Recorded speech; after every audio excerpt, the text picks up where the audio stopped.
Hello. Hello friends, இன்னைக்கு நம்ம குட்டி கதையில என்ன பார்க்க போறோம்னா பாவமலா பாட்டி. வாங்க பார்க்கலாம். ஓ பாட்டி, நீ போல காஃபி நல்லாவே இருக்க மாட்டேங்குது. அம்மா போட்டாதான் நல்லா இருக்கும். இந்த மாதிரி பேரை சதீஷ் தன்னோட பாட்டி கிட்ட சொல்றான். அதோட பாட்டி மனசு ரொம்ப கஷ்டமாயிடுச்சு. அன்னையிலேருந்து பாட்டி ஜானகி காலையில எச்சு காஃபி போடுறதே இல்லை. அவங்க அம்மா விமலெல்லாம் காலையில எச்சு காஃபி போடுறாங்க. இப்போ சதீஷோட அக்கா இந்த மாதிரி சதீஷ் கிட்ட போய் சொல்றாங்க, சதீஷ் ஏன் நீ இப்படி பண்ண? பாட்டி மனசு எவ்வளோ வருத்தப்படுது தெரியுமா? பாட்டி எனக்காக கஷ்டப்படுறாங்கன்னு எனக்கு தெரியுங்க.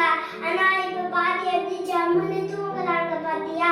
இதை கேட்ட உடனே பாட்டி மனசு சந்தோஷமாய் சதீஷ் மேல இருந்த கோவமெல்லாம் போயிடுச்சு.